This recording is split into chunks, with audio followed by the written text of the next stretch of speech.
अस्सलाम वालेकुम मैम कम तौनरीगे अदु लान की पाउसी मचा खटंग अदुम पीजरमगे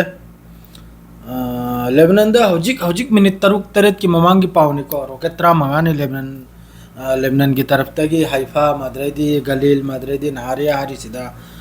कैप्चर लइसे असिदा मखोय आईडीएफ न दबा तौरिम नबु रॉकेट खरम नबु एखोय की खाली मैदान दा मखोय न तहाल खरा मद्रे खरम न लौथै खरम ने इंटरसेप्ट तो माद्रे खरम नबु ताइसेनी अदु सोई मोय सोलम मनि सोई दुमकी लौथ्रे दुसु रॉकेट मोय इंटरसेप्ट तौरे दुसु पैसा चंगिमनी सेंगना दा दु की रॉकेट ममल दुसु मोय कनम मागिनी अदु सोई दुमकी सिदे सिरमगनी माद्रे सोमनबु लेबनान मनंग दै खोय की टायर सिमायम ना दुम तिरा तिरा है असल ददी मागे से लोकेशन दा खोय की टायर है न पाप सु थोयामने असिदा मी त्रामपल नि सोई से मी त्रामपल सिदा मी अहुम मरी नबु मामूली खज खराक्तनी दु मोलौदे अद्रैदी कनम मनुंग सिदा याखोय की हौजिकी गाजा मनुंग की मद्रैदी फिलिस्तीन मनुंग की अपुल बदमी 84 नि असिदा मी यांखै नहा यांखै मा यावबगी पाउनी अदु हौजिक लेप तबिदा हौजिक कम तौरे दसी हौजिकी हौजिक पाउनी को लान से अंगरांग दे सुप्लेम लेप्ति अदुम हिजबुल्लाह ना 24 घंटा मद्रैदी माना सिदा हारिम नबु कनम मनुंग सिदा अखोगी इजराइल मनुंग सिदा दुम 24 घंटा से दुम खोमना लेरमना है कनम से साइलेंट से हजुक सु बोर्टमन हजुक मिनिट तरुक की ममांगनी रॉकेट त्रामंगा कैप्चर लइसे कराय कराय द हाइफा गलीली मान हरिया सीमा खैदे सुम तौरगा अद्रेदी सोमनबु याखोगी कनम दा गाजा मनुंग दा लांची याम कन तौनरी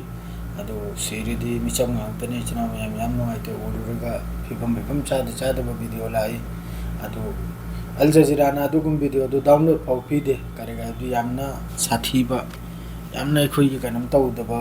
yada ba kanam ni ekhoi mina yem ngam daba video do ado mangonda adugum video do man thangalai do ado mai gi channel sida karigum akai bagra laktabra naina du som ka khallimni karega di अखोई की पूरा कनुम नाबा against side दु mean एंग Yadav photo video गांगतरी माना थांगल इदो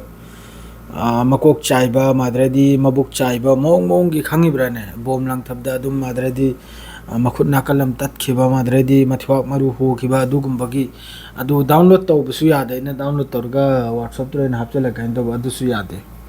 दो याम नुगाते अदुगुम दु इरुरगा मादु हजिक अथुबदा हजिक Israel सी यामना अथुबदा मखोई Hezbollah सिग लान लेप पामी अदो Hezbollah ना हजिक लान लेपते अदुई मथकता सोमदा इराक तगिसु हाइफादा माद्राइदी गलल हाइट सिकुमबदा कनम सीरिया रोम दगिसु